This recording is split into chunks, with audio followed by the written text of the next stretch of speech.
एक औरत हमारे घर के सामने किराए के मकान में रहती थी। उसके 2 बच्चे थे जिनके साथ वो रोज शाम को अपनी छत पर खेलने के लिए ले आया करती थी। मैं भी हर रोज अपनी छत पर शाम को उसे देखने के लिए जाया करता था। मैं उसको इशारे करता था मगर वो इग्नोर कर देती थी। इस बात को 6 महीने गुजर चुके थे मगर वो मेरी तरफ देखती तक नहीं थी। तब मेरी उम्र 18 साल थी और तब वो मुझसे काफी ज्यादा बड़ी थी, इसलिए शायद वो मुझे बच्चा समझकर इग्नोर कर देती थी।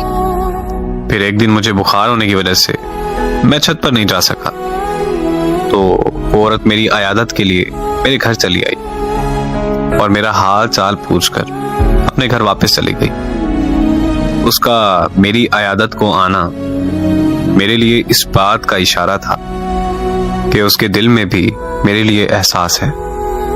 फिर जब मैं अगली शाम छत पर गया तो वो इशारों में मेरा हाल पूछने लगी। मैंने उसे इशारों में बताया कि हाँ मैं ठीक हूं, तो वो मुस्कुराने लगी।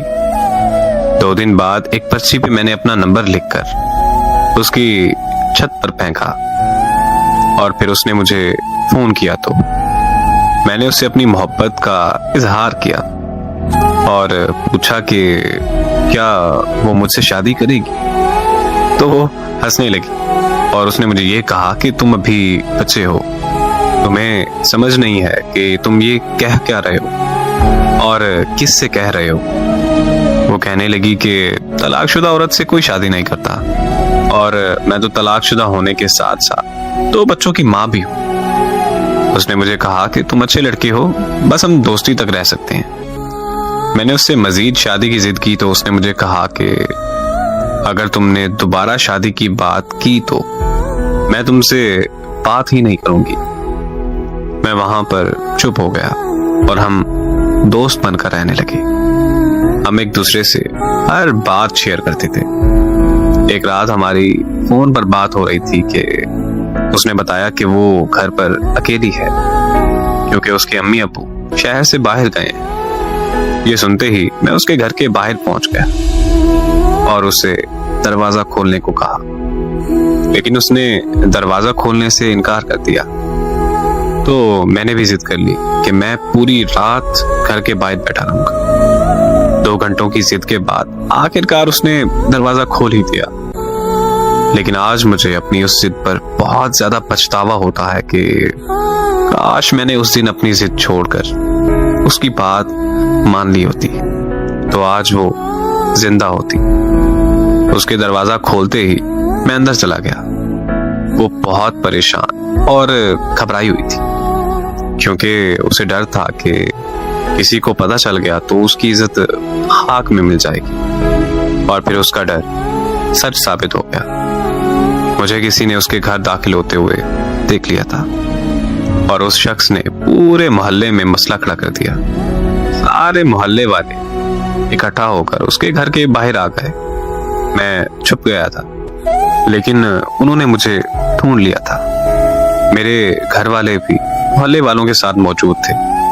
वो मुझे घर ले गए और मेरे अब्बू ने मेरी बहुत बेइज्जती की, लेकिन मैंने अपने घर वालों से साफ कह दिया था कि मैंने उस औरत से शादी करनी है वरना मैं जहर खा लूंगा और मर जाऊंगा।